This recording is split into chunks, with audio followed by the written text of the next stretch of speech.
Este es un podcast para pensar el mal. Y vamos a iniciar este episodio con una de las historias más sorprendentes que me sé. Es una historia sobre lugares y ritos prohibidos que pueden traer muy malas consecuencias. Y creo que de lo más sorprendente es que me lo contó una amiga de mis papás que tenía un perfil que uno jamás se esperaría que tuviera este tipo de historias. Era una persona súper tierna, súper dulce, calmada. Era profesora de yoga, vegetariana. Y entonces un domingo cualquiera, en medio de una comida, nos escuchó hablar a mí y a mi mamá de mi gusto por estos temas y me preguntó que por qué me gustaban estos temas. Y yo le dije que las historias me parecían muy interesantes. Y entonces me contó lo que sigue.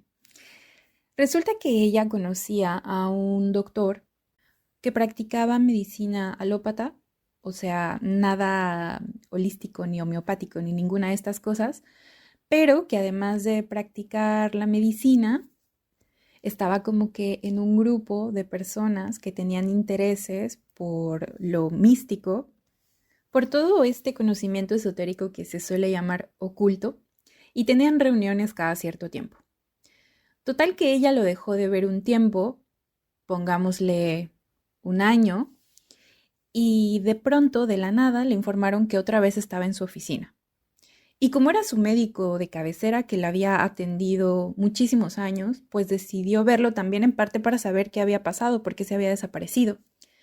Me cuenta que llegó a su consulta y que estaba de un aspecto que no se lo creía, que parecía como si le hubieran chupado la vida del cuerpo, que tenía un tono de piel entre verdoso y gris, que le costaba trabajo caminar, que se había quedado sin cabello. No estamos hablando de un doctor que fuera muy joven.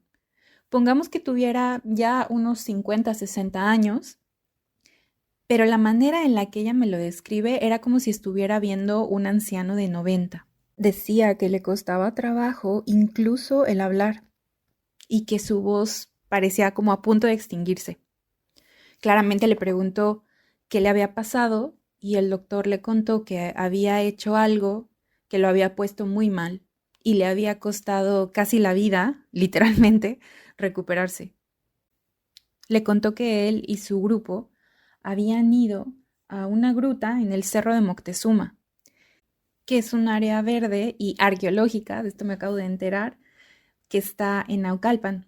Yo no tenía idea porque jamás entré, me parecía que era un espacio cerrado, nunca vi gente y siempre estaba enrejado. Pero resulta que las personas pueden entrar a hacer senderismo y que además se considera un espacio sagrado porque tiene algo de historia tlatilca. De hecho, investigando un poco del lugar, encontré un video donde cuentan que han venido de todas las partes del mundo, mencionaban Japón, China, aborígenes australianos, África, a hacer rituales en este cerro. Pero la historia que le contó el doctor no tenía nada que ver con estas tradiciones ancestrales. Le dijo entonces que él y su grupo estaban en una gruta y empezaron a hacer un ritual de invocación. No me dijo exactamente de qué o en qué consistía, porque supongo que el doctor tampoco se lo dijo a ella.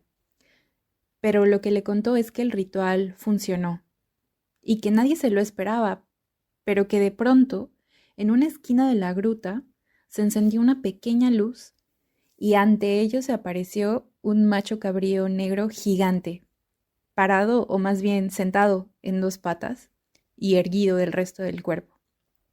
El doctor le dijo que no acababan de salir del shock inicial de lo que estaban viendo cuando este macho cabrío alargó una de sus patas delanteras hacia un costado como señalando algo y la luz se extendió a la pared de la gruta, de donde se desprendió una especie de puerta que se abrió hacia atrás y dejó ver una especie de espacio del que salió una luz enceguecedora. Cuando sus ojos se acostumbraron al brillo, se dio cuenta de que lo que estaba del otro lado de la puerta era oro puro, en monedas, en lingotes, en figuras, y también le dijo haber visto piedras preciosas. El doctor le contó que algunos de los miembros del grupo se levantaron y salieron corriendo hacia la habitación, pues con la intención de tomar lo que pudieran. Porque además, si lo pensamos, esta es como una de las intenciones principales que tienen las personas que quieren aprender a hacer este tipo de rituales. Es como que quieren conectar con otros planos para que les vaya mucho mejor en este. Y piden dinero, amor, que le vaya mal a mis enemigos y todas estas cosas que estamos acostumbrados a leer en las historias sobre pactos. Pero resulta que el doctor no entró a esta habitación. Quizá por miedo, pero quizá por falta de tiempo, porque le cuenta que en unos segundos, cuando mucha gente estaba dentro, la puerta se cerró de nuevo y se solidificó. Era otra vez la pared de la gruta. Le contó que los pocos que se quedaron fuera salieron corriendo a la máxima velocidad que pudieron de ahí. El doctor volvió a su casa e intentó seguir su vida con normalidad, pero se empezó a encontrar muy mal. Se enfermó sin ninguna razón aparente y cada día iba empeorando mucho más que el anterior. Llegó un punto de agonía en el que él pensó que de verdad no iba a sobrevivir. Y entonces hizo un último intento por sanarse, tomó todo lo que tenía y viajó al Tíbet. El doctor le contó a la amiga de mis papás que estuvo ahí todo ese año que estuvo ausente y que por poco no lo cuenta. Pero una cosa, esta historia no tiene la moraleja usual de este tipo de historias. O sea, mi intención no es advertirles que no intenten buscar cierto tipo de conocimiento o que ni se acerquen a algunos textos para hacer conjuros. De hecho, todo lo contrario. No para que tengan este tipo de experiencias, a menos que quieran, sino más bien para dejar de reforzar esta creencia de que existe un conocimiento que es prohibido. Y eso me lleva al tema del episodio de hoy, que vamos a hablar de un lugar que se llama Biblioteca Filosófica Hermética y que está en Ámsterdam. Como les contaba en las historias de Insta, este es un lugar en el que se reúnen un montón de libros y archivos acerca de filosofía, hermetismo, paganismo, brujería, tarot, incluso estos libros que se suelen llamar de espiritualidad New Age. Entonces hay en la biblioteca un archivo gigante de textos esotéricos y para todos los gustos. Bueno, pues la biblioteca se encuentra en un edificio que es llamado la Casa de las Cabezas. Esta es su traducción literal del neerlandés y es considerado un patrimonio nacional de Países Bajos por su arquitectura. Y bueno, las cabezas que están en la fachada se supone que representan dioses griegos, pero hay una leyenda que dice que más bien son las cabezas de 6 ladrones que una dama sorprendió robando y que decapitó. Realmente el edificio está súper cuidado por fuera y por dentro, porque ahora, además de ser la sede de la biblioteca, es también sede de algo que se llama Embajada de la Mente Libre, pero de esto les contaré un poco más adelante. Bueno, y más allá de describirles cosa por cosa lo que pueden encontrar en el interior de la Casa de las Cabezas, porque esto lo están viendo en el video, quiero contarles un poco de qué va la intención de esta biblioteca. Esta biblioteca tiene la intención de difundir todo lo que pueda este tipo de textos y de garantizar el acceso a ellos.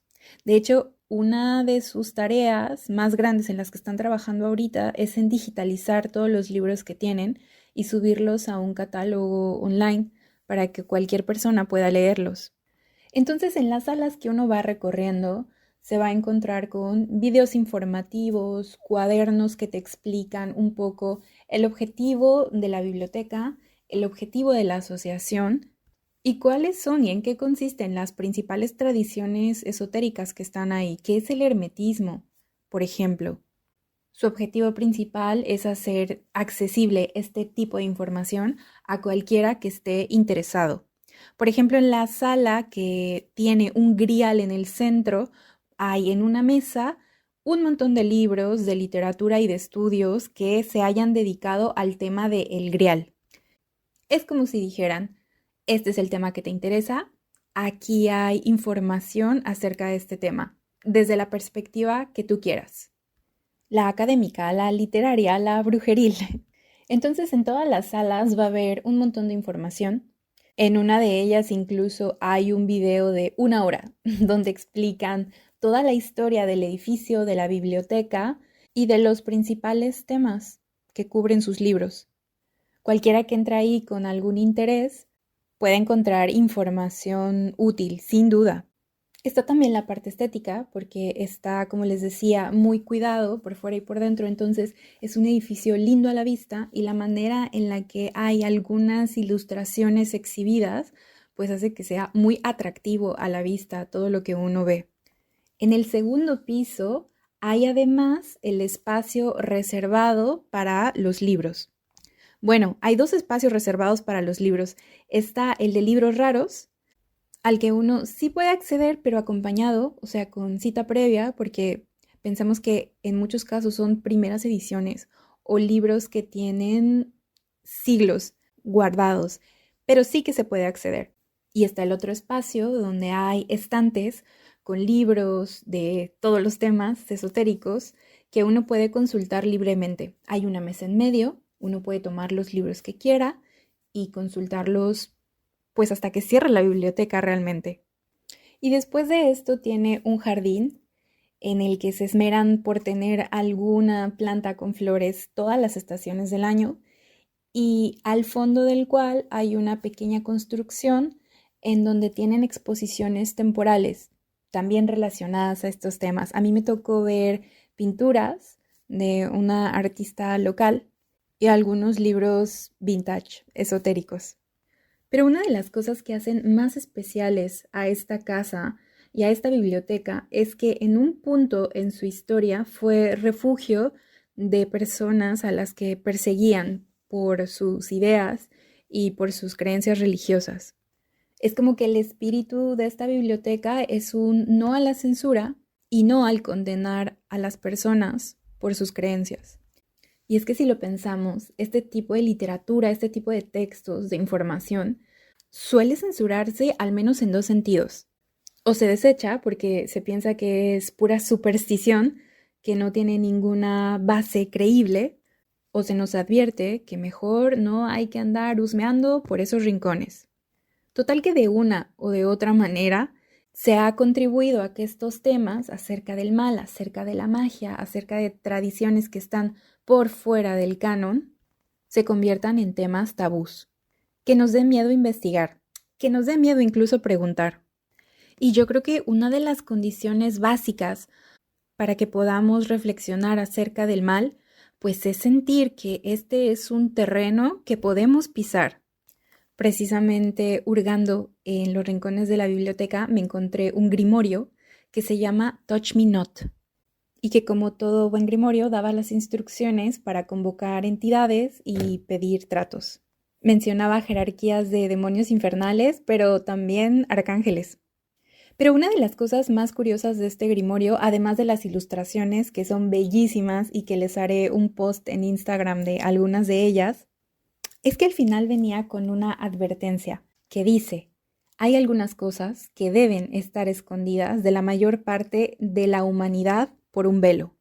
Con el conocimiento de los poderes ocultos superiores, el hombre malvado se convertiría en aún más malvado. El diablo se distingue del hombre malvado solo en que tiene más conocimiento, aunque éste lo usa solo para el mal.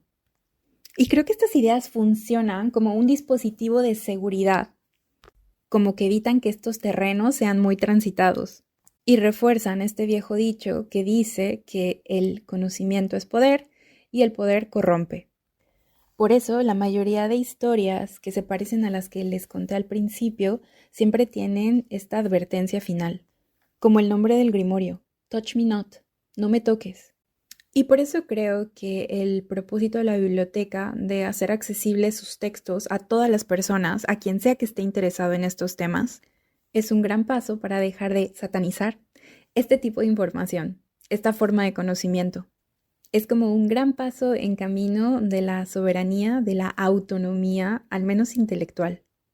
para quitarnos un poco la idea de que hay cosas que tenemos prohibido preguntar o hay temas que está prohibido pensar. La ciudad de Ámsterdam es un icono mundial que representa la libertad. Y yo creo que la Casa de las Cabezas y su biblioteca también. Y bueno, desde hace algunos años hay una embajada llamada precisamente de la mente libre, que se encarga de organizar ciclos, cursos, conferencias, talleres de todos estos temas para cualquier persona, público en general, que esté interesado en ellos. Yo pregunté y desafortunadamente todos son presenciales, pero también como les contaba, tienen el gran proyecto de digitalizar la totalidad de sus libros. Entonces, dentro de poco tiempo, la información que tienen va a poder ser consultada a cualquier hora y en cualquier parte del mundo. Hay un fun fact, es que Dan Brown, que es el autor de El Código Da Vinci, esta saga, le gustó tanto todo lo que vio en la biblioteca y la iniciativa de esta embajada que decidió donar una cantidad de dinero grande para ayudarlos en este propósito de digitalización. Al final es lo que les digo constantemente. El mal parece menos peligroso y se ve menos amenazante si podemos transitar libremente por él. Y bueno, para terminar el episodio, aquí viene mi recomendación ligada a los temas de los que hemos hablado y es de uno de mis absolutos favoritos, Dostoyevsky, y es un texto corto que se llama El Gran Inquisidor. En él se cuenta la historia hipotética de que Cristo vuelve a la tierra en la época de la Inquisición española y es arrestado precisamente por la Inquisición.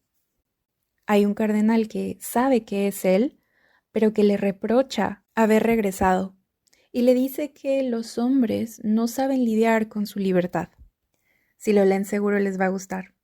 Pero en fin, esto es todo por hoy. Gracias por escuchar y hasta la próxima.